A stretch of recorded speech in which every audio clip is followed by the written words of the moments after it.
Dear friends, you're welcome to this other edition of Beyond Africa. On Beyond Africa, we explore how Africans at home and in the diaspora can effectively contribute to the development of the continent. We explore how Africans can use their resources, can use their networks, their intellect, and bring together development in technology, in education, and effective natural resources management. We also explore how Africans at home can bypass difficulties to leverage what is out there, what has been developed in the rest of the world to foster education, to foster employability, and to get jobs without necessarily facing the difficulties that we all face around the world. When we come back, I'll introduce my guest to you, someone who has traveled, someone who is doing a lot to educate Africans about education and educational opportunities around the world. He is going to be with you in a moment. Stay tuned.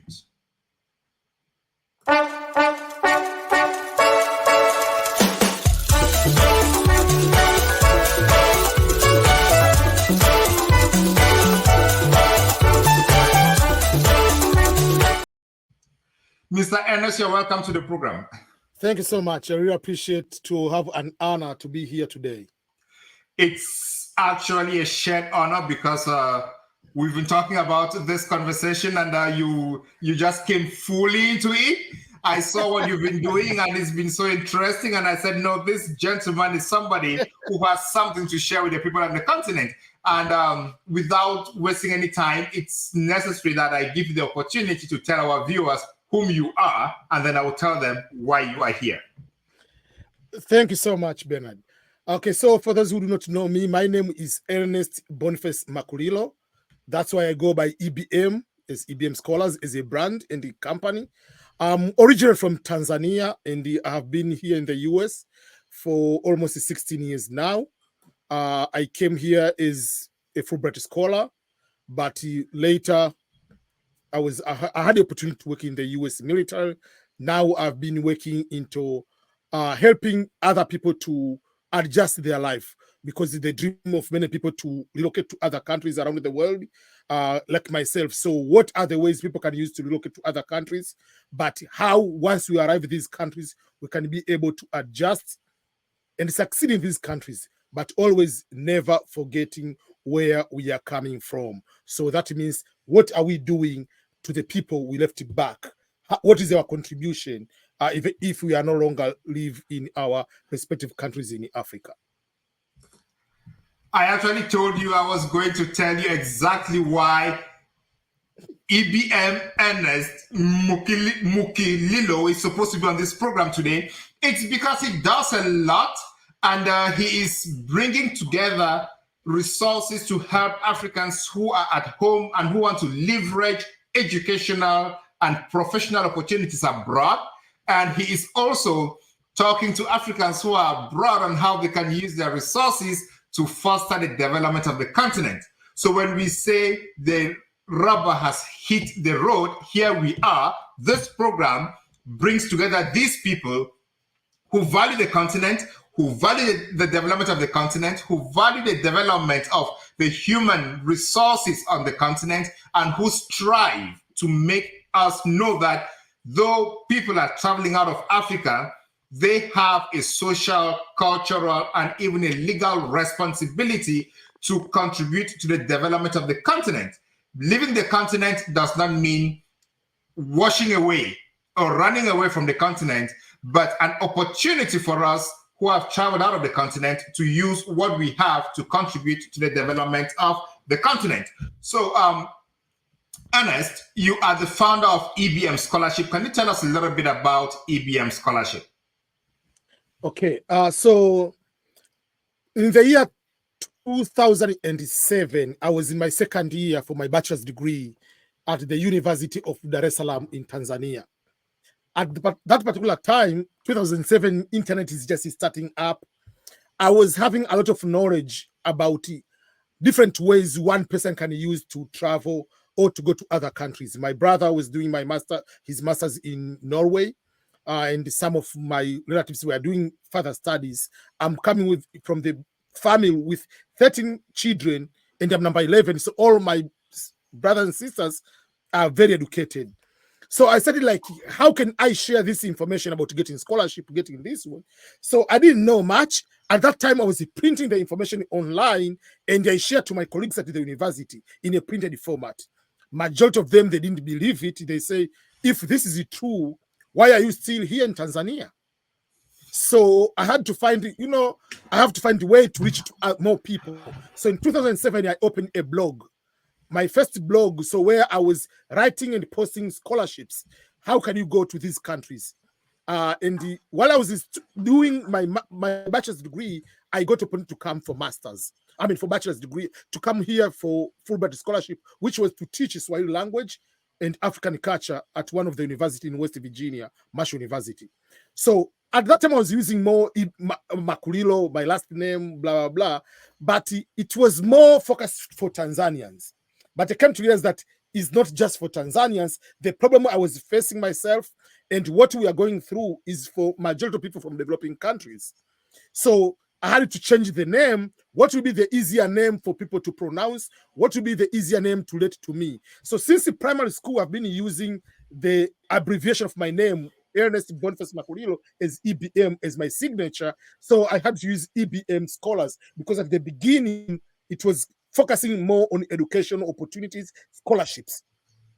Though now we talk about jobs, we talk about so many things, but the brand continued to be EBM Scholars. So effectively, like in a serious way, I started from 2007 sharing these opportunities in a blog. And then I started a YouTube back in 2010, but I didn't know much. I was posting maybe 1-2 videos in a year. But in 2019, October, I said I want to take it seriously because many people are asking me questions through written format. So I don't have time to respond to each question in a written format. So why can't I respond to all those questions and beyond through video format, which will be easier? Everybody nowadays in Africa has a cell phone. So let's use our technology into a better way of explaining. And another thing which is inspiring me more and more to share all these kind of things is the fact that sometimes when we come to these countries, we forget where we come from. We forget like we were the one, we wanted to have someone in America, someone in Europe to tell us the journey they have used to go there. Also, like what can you do to other people who are there, which we'll talk in detail later. But those one are the things which have been inspiring me to make all these videos. I know there is one person, maybe in Ghana, maybe in Nigeria, maybe in Kenya, maybe in Tanzania, will take certain things as education in a serious way. They can be able to succeed. Yeah, thank you so much, EBM Scholars. So we're going to go by your signature EBM Scholars, and that name has to stick so people understand what you do. You focused initially on education and scholarships, but now you're talking on other forms of immigration, other forms of visas, other forms of jobs, how people can get jobs in the United States, especially when they come here. And this strikes me because in another podcast that I was hosting, I spoke with a person who is a tech engineer, and he loves talking about jobs, loves helping people. And he gave guidelines on how Africans who move to the United States can immediately learn how to adapt, build their networks, take online courses, and transform their professional careers into what is marketable in the United States. We are going to talk about jobs in the United States maybe later in the conversation. But for the purpose of this conversation today, we are looking at education in Africa. What kind of education do we need in Africa at this material time, at this time when technology is advancing and people around the world are advancing rapidly because of technology? But it looks like Africa is not getting that vibe or that rhythm yet. So we want to talk about this in more detail in the course of this program. And we'll also look at how we could improve Africa, the syllabus or education in Africa, and the role of the Africans in the diaspora, that is the individuals. What can they be doing to foster education on the continent?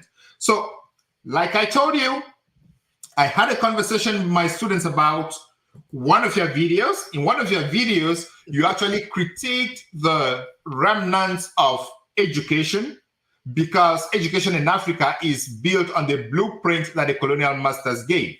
So in the class on development and social change in Africa, we were reviewing how education is faring on the continent, why education in other parts of the world is advancing, and in Africa it is not advancing as much. And the students actually had some questions for you. But first of all, I want you to give a summary of your thoughts about the educational framework in Africa and why we are facing some sort of slow progression. Yes, that's a very good, a good way to start. The education system in Africa. As we know that the education system in Africa is not our education system. The education system is practically imperial, meaning Africa, almost all countries, the exception of the Ethiopia and Liberia, were colonized. So the question is, what is the nature of education in Africa? And this is when I wrote my book, I wrote a book about, it's called Imperialism 2.0, Why Africa? And in the first chapter, the first paragraph, the question was, with the exception of Ghana, which got independence in 1957, and Guinea in 1958, and most of the sub-Saharan African countries got their independence back in 1960s. So why, since then, after independence up to today, we are still behind? It is one thing which make Africa behind. It is education system. There is something called the colonial blueprint. If you ask me what happened in Tanganyika, now Tanzania, on December 9, 1961, or what happened in December 12, 1963 in Kenya, what happened was the colonial masters lowering down the flag of Britain and rising up the flag of Tanganyika or Tanzania later, then the flag of Kenya, the flag of Ghana in the year, flag of all African countries. But there are certain few things that didn't happen. They lower the flag, you drink, you celebrate that we are independent. But they didn't break what we call the colonial blueprint, the template, and which was highly embedded in education system. If we go back a little bit, it's like this way. At the stage of imperialism, the last stage of capitalism, colonial masters were forced to move from Britain, from Germany, from wherever, to come to Africa and other countries to get raw materials and areas for their manufactured goods. But it was so expensive to run these colonies. Meaning, just like now, we have embassies around the world. When you put the embassy, US embassy in Tanzania, US embassy in Ghana, you have to take personnel over there. They have to live like the life in America. So it's so expensive to have them over there. So assume how many colonies Britain had. A lot of colonies. So if you have all these colonies, it's very difficult to handle them. So what is the solution? Why, as they are smart they are, let's find a way where we don't need to colonize. We don't need to be ourselves here. We cannot be here every single day. But these people can continue to rule their own African on your behalf. So they use education system, meaning the same education system, which was pyramidal in shape, meaning everybody gets primary school, everybody is going to go to the middle school, but there are very few will go higher. Then the nature of education, you are talking about agriculture, maybe in China or something. We don't study anything about ourselves, Africa. The education is not there to make sure that we are going to be independent. We're not going to be self-reliant ourselves. It is more colonial, more on their end. So that education we borrowed from them, we continue with that template up to today. If I ask you, why do you... Let me come in a little bit with a question. Yes. It is about 60 years since independence. Yes. And we keep on doing that. Why do you continue putting the blame on the colonial masters? No. Meanwhile, we are the people administering our countries now. No, I don't say the problem is the colonial master. The colonial master, they put a template. The Africans, any person, whether you are studying not to become a leader, when you come there, you don't break the template. Why? Because you become a master. If you break that template, you are no longer benefiting from the system. So the African leaders now, they are the whites colonizing ourselves in Africa. You cannot break that colonial template because, like you read the book was Soyinka who wrote what black face, white mask, whatever, something like that.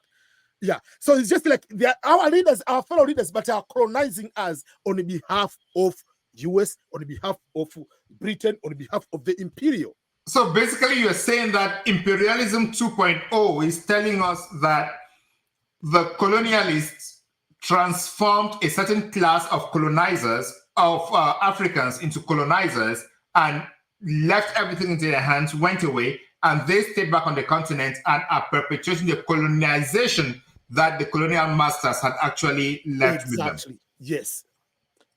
But So, in such circumstances, what do we think the problem is us the people, or do we still think that the problem is the educated or educated by the colonial masters? Because even if they had been educated by the colonial masters, then we the people, we can still have strategies of taking over power from them, right?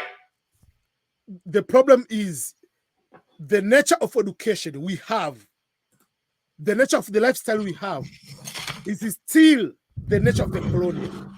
And as I said, these African leaders are benefiting from the current situation because they are same way as telling that the Britain, Germany, and other countries to stop colonizing because the nature of the economy, which is forcing them that way. But these African politicians are different. What the difference is, they are the fellow people from the same community.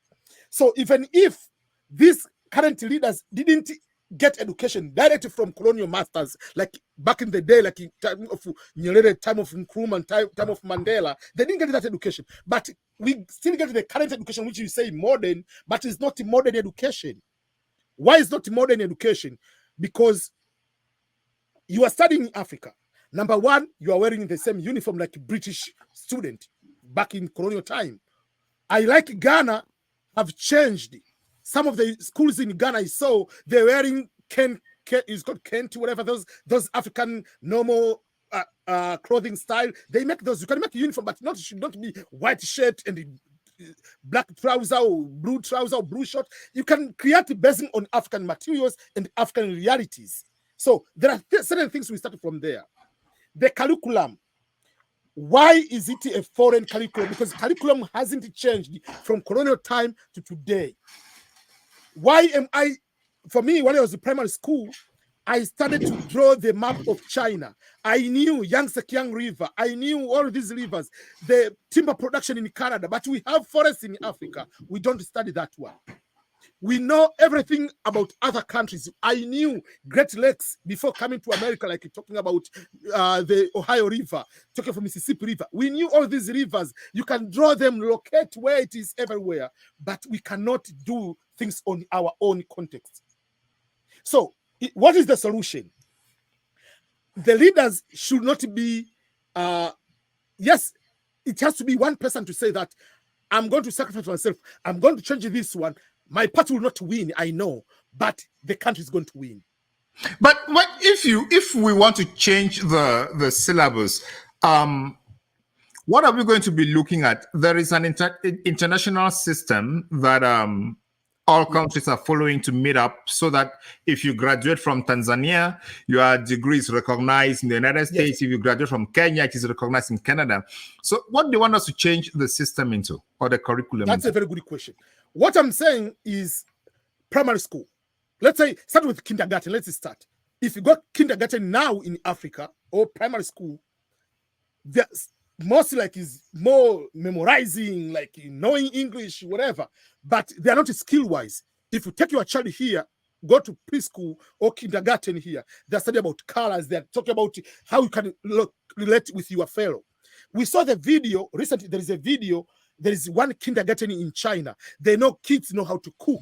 Some people, they know how to knit their things. So they do certain jobs. So you find what this person is going to become. What is the skill? Does he like to use sewing machine? Does this person like to cook? Does this person like to play? First of all, you have to develop their skill set.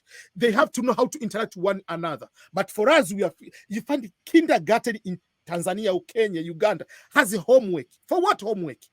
He's a child. So that's number one. Number two is we are going to look things which are related. In the United States, they're not studying the history of Africa. Why should we study the history of America? Why should we study First World War and the impact in Europe? How is it helping me? So we are studying so many things which are not. So what is the impact of studying so many things about America? What is the impact of studying so many things about Europe? It creates inferiority complex. You study the First World War and you know these people had all these bombs, all these kind of things. Now you are scared, you are the leader. The moment you are going to the meeting with Putin, you fear Putin. The moment you are going to the meeting with the US president, you fear the US president. Because you say, if these people, there's 100-year war in 1800, they won with all this, why should we do now? So forget about studying the history of the war. Even in the United States, they don't study the US war and the impact in African countries. Why should we study things which are not important? Yes, we can study history. We can study the history, certain history of Africa, but let's take that history to the practical. Let's study agriculture in a practical sense, not the history of agriculture. Let's start. If someone is going to agricultural school, from primary school, you need to have farms. You need to be practical. You need to teach things about irrigation, teach about hydroelectric power in a practical sense. But all those kind of things, until you graduate, you are not taught at all. So what are we doing? If I say I'm studying engineering, is history of engineering. There are no practical. There is this quotation I usually say, you cannot change any African country based on sociology, political science, law. All great countries in the world, they develop because of heavy agricultural sector linked to the industrial processing. You know, I was having a conversation with a friend recently, and this topic came up. And I was asking him, why do we graduate more lawyers, historians, politicians, sociologists, and anthropologists in Africa more than we will graduate agri engineers, technology engineers, and mathematicians and scientists? And he raised the question of practicality, right? It's more expensive to train in the sciences, in technology, in math, and in engineering because it needs a lot of laboratory equipment. And this calls to question the budgeting and the priorities our governments set when they are doing their budgeting, because if we need to train more people in STEM, then we need to allocate more resources into that department, right? But whereas what we need to train people in the liberal arts is just a classroom, chalk, and a board. Yes, but I agree with that one, but it's a matter of priority. In my book, I wrote it this way. 75 to 80% of any African country depends on agriculture, right? Is the backbone. Simple. Go and look at the agriculture is Ministry of Agriculture. What is the budget allocated for Ministry of Agriculture? And how much is allocated on the entertainment, the budget of the state house of that particular country? Go to Tanzania, go to Kenya, go to wherever. You find maybe if they put 4 billion for agriculture, you find exactly the same amount or even more on the money will be used in the state house. Entertainment for the guest, the salary of the president, and all the things related. So it's a matter of priorities. It's not we don't have money. That's number one. Number two is about things to start from the scratch. I understand. Let me give you an example. The first president of Tanzania, Mwalimu Nyerere, Julius Kambarage Nyerere, what he did was, when we were going to school back in the day, number one, you go to school, each school had a farm. So when you talk about agriculture, each person has a garden, or you go to do like the real farming for the school farm, where you get like corn, maize, whatever, all those kind of things. We are doing that one in a practical way. So that means, and the emphasis was, if someone is going to become agricultural officer, is going to be sent to the village and work. I mean, is going to work in the rural area in a very, very serious way. But now that things, who is going to study to go to live in the rural area? No one. So that's why we're ending up to have more graduates in the law. Why law? Because colonial masters say law is cool, you wear a tie. Why political science, public administration, this kind of social science? Because it's just white collar job. That's how it is. But if you go, yes, I understand this term is expensive, but we're not talking about his term to go to the moon. We're talking about his term. Do you tell me like the entire Africa cannot develop a car? There is a kid in Malawi who created it, which is normal for many other African countries. They will say the kid who harnesses the wind just to create the wind energy and create the electricity. That's normal in Africa. Many kids do that in the rural areas. But do we help those kids to take to the next level? That kid is developed by Americans. Africans, what we do, we take that person, put in jail because you have interfered the national grid of electricity for our country. So the point is we have talent a lot. We don't give priority into what we can take it to the next level. It's not about the money. It's the matter of priority. China. Carry on. China depends on agriculture, depends on Africa as the area to sell almost everything, right? Go to China right now, ask for a loan. I want a loan to create manufacturing, because when you go to the loan, you have to go with a business plan. China has never and will never give a loan to any African country to build processing industry in Africa. Why? Because you provide competition. What China is doing, gave billions to Kenya, built a railway from Nairobi to the coast. Mombasa. The same way, Tanzania, we got too much of loan, we put it electric. But we ride even on water road. Why did they create these roads and railways? They didn't create so that you can take a picture on Instagram. It is for the purpose of bringing the manufactured goods to the interior and take the raw materials. But the roads will create by itself if we have those kind of things. So, but now we take a loan, which we take someone to go to visit their relatives, but not for production purposes. China will not give a loan to build the industry. They'll give the loan to make a road or a railway, which you cannot pay for. Then they're going to take the Mombasa port. So that is the problem. Like the nature even the loan, what loan are we taking? For what purpose? We take a loan for the government car. We're not taking for the loan to say we're going to build a lab. So we are still talking about the substance of the curriculum that we implement in Africa, and you are saying, and I'm getting you very well, that the problem is the priorities that we give, the priority areas that we decide on to invest the money.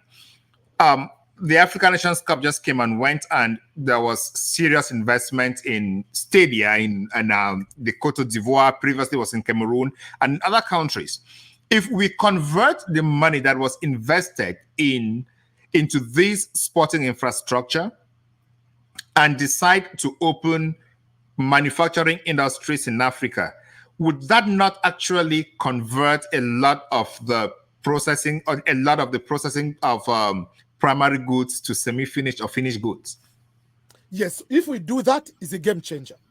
Because now we are talking about youth, they don't have jobs. Why? Because we don't have industrial. The first country in the world to sell, not to produce, to sell Tanzanite is India, followed by another country, Canada and Kenya. But Tanzanite is only produced in Tanzania, no other country. Why? Because we don't have that one. We have cashew nuts in Africa, but they are not processed in Africa. Everything we have is processed overseas. Why? But if we have in our own countries, the money will circulate over there. We can determine if you come here, no, this one we are going to sell this amount of money. But now you cannot say, oh, because they can say, oh, processing for us takes this amount of money. And if they're not buying, you don't have industry, they're going to be bad. So let me ask this question from one of my students, right? The student says, what is the change you want to see in the educational framework in Africa? What do you want to see in that? What concretely do you want to see? We can criticize the setup, we can criticize everything, but what change do we really want to see in the curriculum? So for me, if right now, so there are things we can talk about leaders in African education, we can talk all these kind of things, but practically they're not going to change. So what should be done right now? That is what my student wants to know. Yeah, that's what I want to know. Because for me, like, we are talking so much like they're not going to change in a normal way. That's why in my book I say almost until Jesus comes back, Africa is not going to change if we are not taking this serious. So the first change is the parents. The community should start changing their mindset. In what sense? Number one, don't focus more on these what we call white-collar jobs, thinking that is the only way to succeed. That's number one. And number two is not to focus more on the grades, because now we want to compete. Because of the competition, we just take the kids to the high school, to the most expensive school, not because that's the expensive school they are going to teach you to be innovative, to be practical, to be whatever. We are taking them there so that they can get good grades, they can be high cream to compete with the small jobs which are in the country. It's our responsibilities, like the kids ourselves, like as a parent, how are we going to participate like in the school, like the primary school, secondary school? Yes, they might have these colonial programs, but what other things we can influence as parents to the teachers? They can teach you beyond the normal curriculum, because the curriculum will not be changed at all. But can we influence our community into the way of teaching, of doing things? I can give you an example. When I was studying in secondary school, I studied in a seminary. What we did in seminary, we had allocated, not like this boarding school nowadays, the kids don't do anything. Every single day, if it's Monday, it's day for work, meaning after school is just like dealing with the pigs, raising pigs, dealing with the cows. So we do practical work. The next day is go to participate in the sports. So you have competition, like those in the volleyball, basketball, the football, whatever. So we had those kind of things. So we had the competitions. But nowadays, we don't give priority to those kinds. So people have talents, they go away.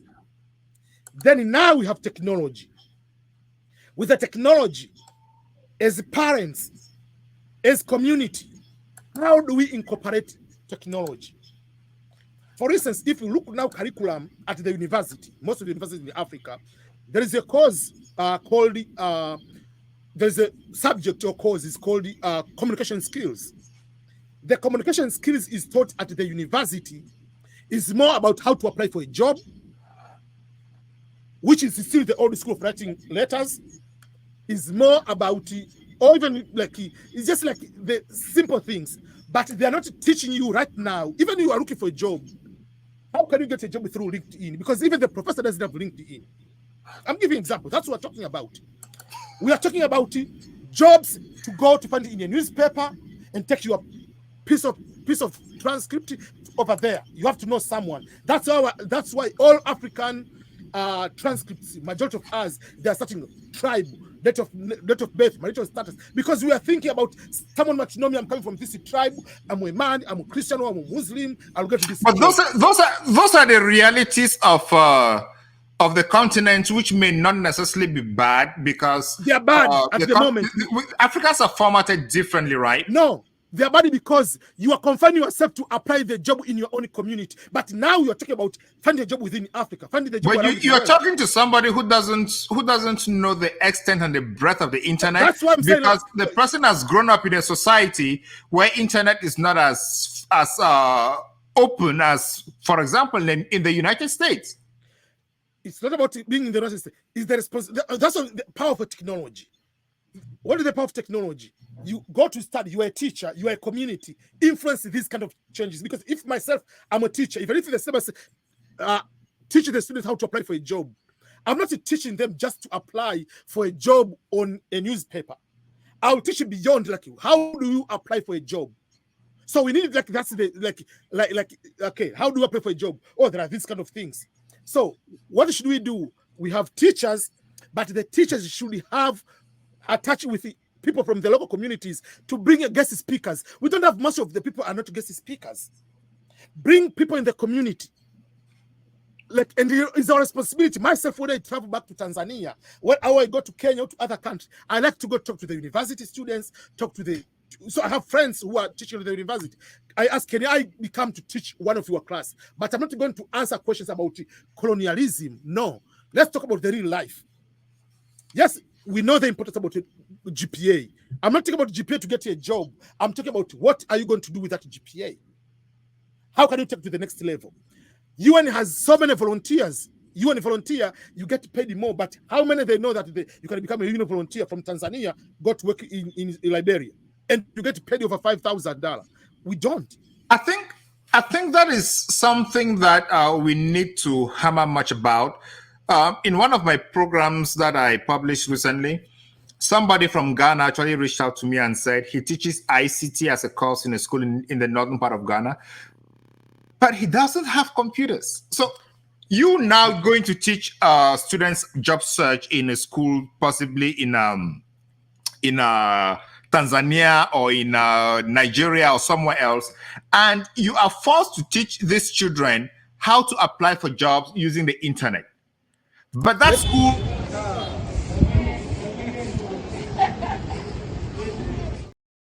doesn't have internet connection, neither does that school have electricity. How would that work? I'm going to respond to you. One of the book, I have 11 books. I've written 11 books. One of the book is about my lifestyle. So from Africa to here. In the year 1994, 1995, I was in primary school in Kigoma, out of Tanzania, like completely out.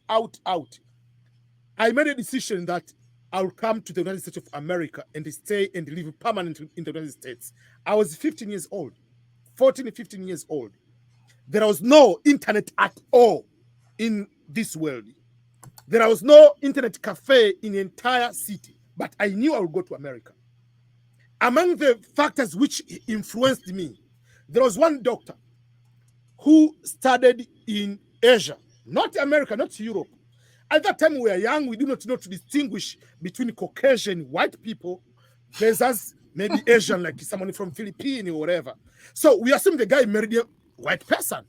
So for me, at that particular time, with my small mind, so, man, I'll become like Dr. Dangwa because he was a medical doctor.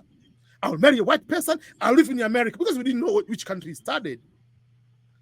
And that was my inspiration. From that moment, yes, yeah, I married a white person, but not, that was influence too.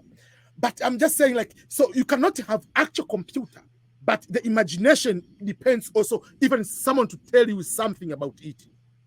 Majority of teaching as a job in Africa is become for people who are failures. Oh, did you fail? Oh, you can go and become a teacher. If you pass, you go to become a lawyer. So that is the problem. So how do we change? Is people who pass, give this good salary to the teachers so that they can teach better. Teacher can have imagination. You can bring, so for me, just to see someone, so what excuse do you have right now? But the same person who say, I don't have that imagination, has a time to be on WhatsApp, has a time to buy an internet bundle to watch the video.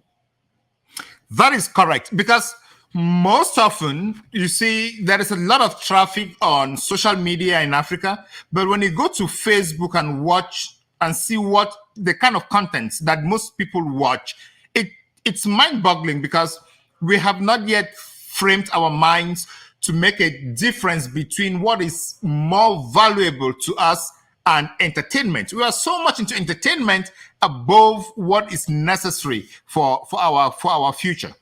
There is one, it's a crazy joke, but we have to say it. But it makes sense, this joke. God called people, brought a white person, a black person, and Arab person. Ask them, what should I, like what he did to Suleiman, what should I give to you? Anything you want, I'll give you. The first person to ask, was asked to say something was African, black person. He said, oh, just let the white person and the Arab choose, and they'll be the last one that will choose to top of everything. Oh, the white person said, I want just one thing.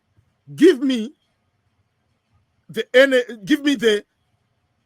way I can be able to dominate these two people. I can control these two people. That's what he asked. I said, oh, your wish is granted. Arab said, oh, do you know almost everything in this world depends on the source of energy should be oil? I want it 2 in 1. Give me the oil, give me the power to protect my oil. We call them terrorists, they're protecting their oil. They have oil. So the black person said, okay. Based on what they ask these two people, they'll be having a lot of money. Give me a way to entertain these two people, they'll give me money. So that's why you see most of us, we are basing more on entertainment, and these white people and Arab people, they are putting us as just a showcase to do entertainments. And if I want to prove God to look like why US is so upset with the TikTok and why they want to shut it down, apart from the other things, the algorithm of TikTok of China, there are no people go there and shaking their booty, whatever, like in America. No. Most of algorithm is processing about, oh, this kid developed this one, is more tech, more productive. But for us, what is viral, even on YouTube, this video we are doing right now, it will have just 50 views. But there is a influencer in Africa has just do the go to do the BBL, has big ass. That's the person who will be influential in the social media. But the content like what we are doing is not going to be that way. That's the problem. So it's a responsibility to change our behavior. That's the biggest part. Thank you so much. And that is a very important point, because the way our people go around with the internet is not really helpful for the continent. And of course, it is not really helpful for the individual selves. The reason is what we focus on is what we become. When I look at what the influencers are on in Africa, it disturbs a lot. You know, people who actually pour out more valuable information, like you sharing information about scholarships, you will not have as many views as those who are out there creating fun or quarreling on the internet or showing their body parts for nothing. You know, it's difficult to draw that equation to really let us know what is more valuable to us. Thank you so much. And ladies and gentlemen, if you're just joining us now, you're on Beyond Africa. And on Beyond Africa today, we are discussing what education for Africa in this age and time. In this age and time when technology is advancing education around the world and changing the dynamics in different countries around the world, but it looks like Africa is stagnating. So I come back to you, Ernest. There is the second question from my students, and that question is, if you want to see a balance in education between Africa and the rest of the world, what are those important factors that Africans should focus on? Number one is to focus on developing a child to get education, not to get a job. That will be number one. In the US, yes, we know we are going for education, then you get a job, all of these kind of things. So number one is just let's focus on the education part. Someone to be able to do even the basic things, reading, doing those kind of things. Right now, we have technology. But how can we use this technology? Up to this moment, for instance, myself, I've tried to be a mentor to so many other people. You can find someone is cooking food in the street. But that person who is cooking food in the street has a cell phone, doesn't upload the videos of how he's making the food to the internet. He's going to be a consumer of the content. The same people, because you can say poverty, go to India. There are people who are making just like a bottle from the just small materials, or they are making the toys to sell in their street. They are making content. If you want about cooking, the people who are cooking the street food in India, they have content, they have millions of views, they make money. So the other thing is how we can incorporate technology. And the problem in Africa, when you talk about technology or this technology, we are talking about more about machinery at higher level. even at this moment, United States is not focusing into machinery. All these kind of things, they are in China. US, for instance, in Palo Alto, California, they are designing the iPhone, but the iPhone is going to be assembled in China. The Chinese are not the architect of the iPhone. No, it's designed in Palo Alto, California. So we can still not be able to have everything to build the bigger machinery of that particular level, but you can find a way on how we can be able to do those kind of things. I can give you an example. There is one Tanzanian, Benjamin Fernandez. That Tanzanian came to study, was studied, I think, in Michigan before, but then he went to study MBA at Stanford. He got full, there is an MBA scholarship, you get 200,000, whatever, to study at Stanford. When he finished, obviously, having that scholarship and studying in America, you can say in America, he decided to go back to Tanzania. What has he done? He developed NALA, which is just like a SendWave, just like a World Remit program, which you can send money from America, from Europe to all African countries. So sometimes we don't need to build the machinery, but let's come and learn from them and find a way to beat them. That's how you do. But all the Chinese are doing, they're studying in these countries, and they find a way on how to beat, on how to contribute back to their own economy. But if we study like, okay, we focus only just like studying this social science, we are not going anywhere. So let's go to more into innovative ways, like kids who are able to know about agriculture, teach them agriculture. Those who are able to do wind energy, teach wind energy in a practical way. Teach things which are practical. We don't need to use so much technology, but the things are there. Do you tell you we cannot develop solar energy on our own? We have sun every single day. We don't have electricity. We don't have hydroelectric power. So yes, we can find a way, still study these Western materials, but let's have the optional of technology, but into which are relevant to solve our own problems in our own way. So that will be one of the way, like just solve our own problems. America, they use technology to solve their own problems. If their problem is to go to the NASA going to the moon, that's their priority. That's not your Kenya had a program to use the billions to go to the moon. To do what, Kenya? What are you going to benefit to have a satellite, Kenya? For what? What are you going to see there? Focus on things which are practical to your people, so that you can be able to compete. Yeah, because it looks like sometimes we want to leapfrog, we want to jump and do things that are not necessary for us. And your message sounds very good to me, because you're focusing on what we need in our immediate environment. We can solve our problems in our immediate environment, you know. Like sometimes I sit and wonder why our furniture is not as advanced as the furniture in the rest of the world. I don't think we need much. We have the forest, we have the timber, and we just need to take time, do the furniture in good ways that will be sustainable for us. But all the timber is exported. You know, that is the biggest problem I think we actually have. It's a question of priorities. Then talking about the second talking about the second wing of our conversation tonight, the aspect of technology. You know, we've spoken a lot about training lawyers and historians and political scientists in school, but then we have this aspect of technology where people are actually learning skills online. There is available resources online, YouTube, Udemy, Coursera, where people learn how to do things practically, you know, and that is something that we can actually lay more emphasis on, while we actually, if we decide to be historians or politicians, good, but we can still learn those things, those practical things online. We learn what people are doing and practice them. I don't know if you have any experience about this, or you see people who are doing this on the continent. That's a good thing you brought out. I've seen so many YouTubers, they are trying to give this information. Coursera, Harvard has online courses, these have online courses, but majority of people, they don't want to take those courses because they say, I don't get a certificate. We still, the point people are focusing more, I need a certificate which I can use to find a job. Not letting me go and attend this online free class on Harvard, how to do Java, whatever, those kind of things, how to do to create websites. There are those courses for free.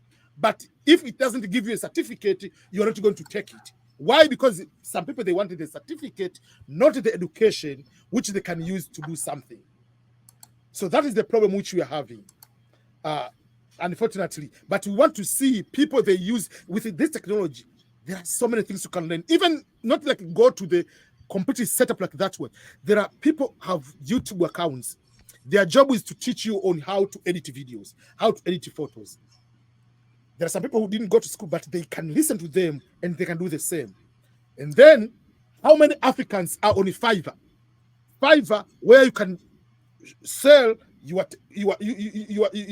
expertise. You can be able to edit videos. You can be able to create a book cover for the books. My book covers are developed by a person is in Ukraine. She charges like $20, but if you look how many orders she has, within the last 2 years, she has over 25,000 orders. So she has made over $250,000 just for $20. But in Africa, we just want to do certain things at that level. Let's not focus about certificate. Let's focus on the knowledge. I can see, oh, this furniture is coming from Turkey, from China.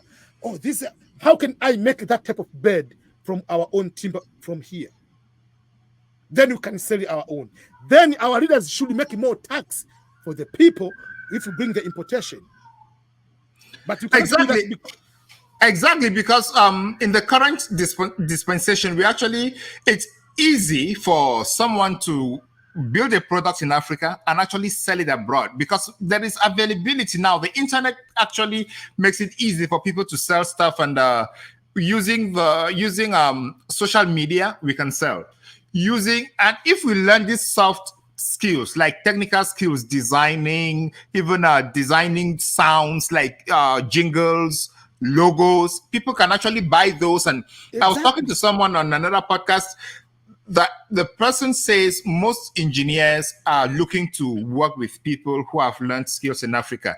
And sometimes these people are ready to hold your hand. Even if you are not well experienced, they can hold your hand and help you train further and build, but you need to get the basics on your own, you know. Yes, so, but also we have one more challenge in Africa. We have to talk the reality. So now I want to say, like, for us who are in these countries, we have responsibilities to share. There are certain things are not posted in the normal website. We have responsibility of posting them on the WhatsApp groups, posting on your Facebook, not just to end up, oh, you see, I'm in Miami. So what if you're in Miami?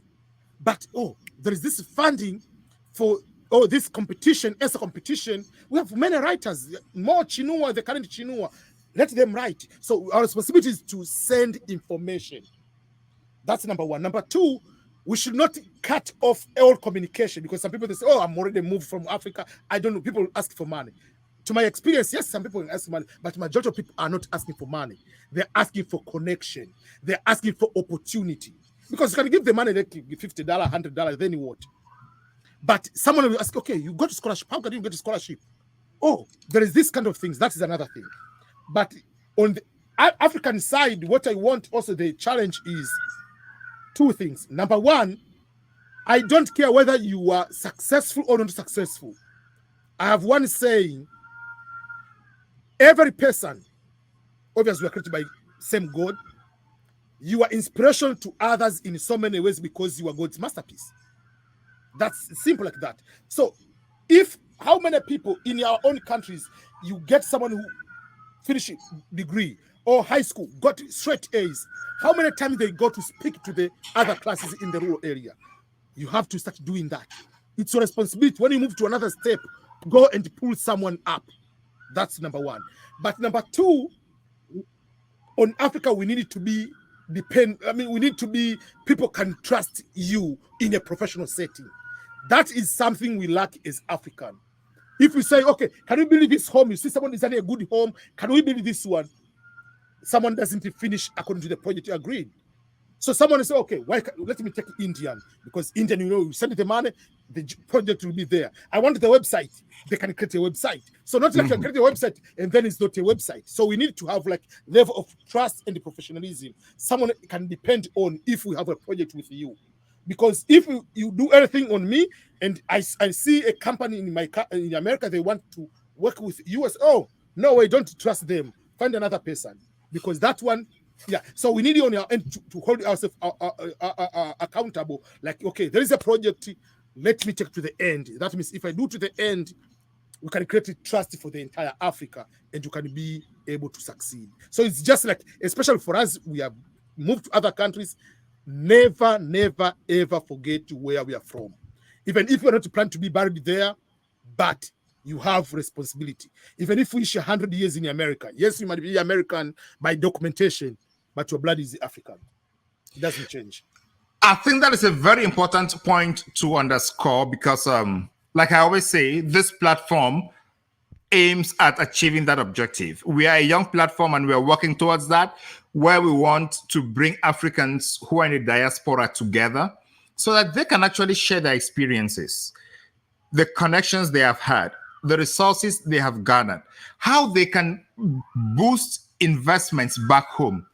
You know, if we have about 50 Africans who have succeeded and have worked in the best engineering companies in the United States, what is so difficult for them to put their brains together, put their money together, and maybe start a company in Africa that is African to do what these foreign companies do? Let's take, for example, mining companies. They're expensive, but those who have lived here, made the money, why can they not put themselves together and create a mining company in Africa that is created by Africans to run African mining? You know, the same as why till today we don't yet have any social media or any technological company in Africa or around the world that is manned by Africans to advocate for Africa, to put Africa out there, to make the algorithms, to reach Africa, to propagate Africa. I think those are things that we can actually do.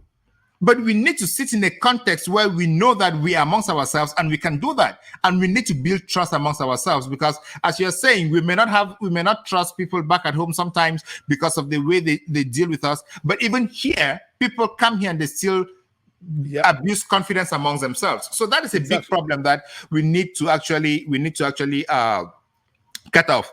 The example of the Indians that you just mentioned, Indians actually do a lot of good work.